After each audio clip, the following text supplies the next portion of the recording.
So hello guys and welcome back. JEE Mains 2025 2 April shift second यानी कि evening shift conclude हो चुकी है। आप लोगों को मैं बता दूं मार्क्स वर्सेस पर्सनल का एनालिसिस आप लोगों के लिए आ चुका है जो आप लोगों को दिख रहा होगा।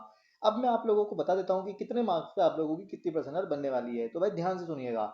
288 से 296 तक अगर आपके मार्क्स आ रहे हैं तो आप लोगों की जो परसेंटाइल है वो 99.9984 से 99.9989 तक जाएगी।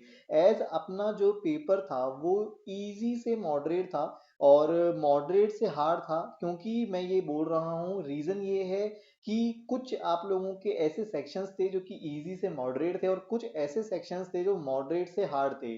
सो ओवरऑल अगर मैं ऑन एन एवरेज की बात करूँ तो आप लोगों का पेपर जो था मॉडरेट से हार्ड के बीच में था। इसी वजह से पेपर में इतनी आप लोगों को परसेंटाइल ज़्यादा अप नहीं दिखेगी एज कंपेयर टू आप लोगों के मॉर्निंग शिफ्ट। 280 से 287 तक भी अगर आप लोगों के मार्क्स आ रहे हैं तो 99.9962 से 99.9875 तक परसेंटाइल रह सकती है। 268 से 279 पे आप लोगों की जो परसेंटाइल है वो 99.9522 से 99.9697 रहने वाली है। अब आप लोगों को मैं यहाँ पे पूरा एनालिसिस दिखा देता हूँ ताकि आप लोगों को एक ब्रीफ मिल जाए आप लोगों के मार्क्स वर्सेस परसेंटाइल का कि आप लोग कितने मार्क्स पे कितनी परसेंटाइल एक्सपेक्ट कर सकते हैं।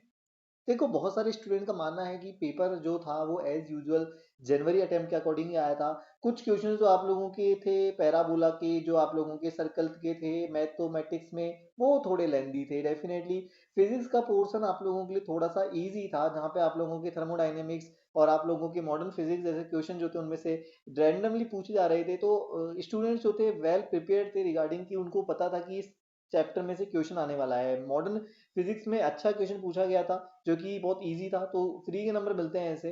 केमिस्ट्री में अगर मैं आपको बात करूँ तो ऑर्गेनिक और इनऑर्गेनिक का जो पोर्शन था वो डिसबैलेंस था कि आप लोगों के मॉर्निंग शिफ्ट में ज़्यादा ऑर्गेनिक से क्वेश्चन आए थे और इसमें आप लोगों के इनऑर्गेनिक में से भी अच्छे खासे क्वेश्चन आए थे। सो इस वजह से थोड़ा सा डिसबैलेंस था केमिस्ट्री के अंदर में बट ओवरऑल आप लोगों का केमिस्ट्री इजी था।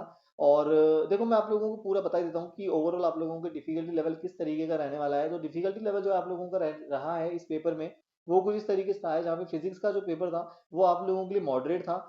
मैथमेटिक्स आप लोगों के लिए मॉडरेट थी और फिजिक्स मॉडरेट थी और मैथमेटिक्स मॉडरेट थी। बट आप लोगों की केमिस्ट्री जो थी स्टूडेंट्स को अच्छा स्कोर देने के लिए इजी साबित हुई है यानी कि आप लोगों की केमिस्ट्री का जो पेपर था वो इजी था। सो ओवरऑल आप लोगों को यहाँ पे जो है मार्क्स वर्सेस परसेंटाइल का एनालिसिस मैंने दिखा दिया है। अगर आप किसी भी स्टूडेंट को दिक्कत हो रही है तो वो मेरे से चैट बॉक्स में पूछ सकता है। अब आप लोगों को अगर कोई दिक्कत है तो देखो आप लोगों को मैं बता दूं टेंशन लेने की कोई जरूरत नहीं है। पेपर कंक्लूड हो चुका है तो आप लोग रिलैक्स करिए मजे करिए एंजॉय करिए जितना हो सके। मिलता हूं आपसे नेक्स्ट पेपर में। तब तक के लिए good bye see you soon tata bye bye and all the best. Thank you so much.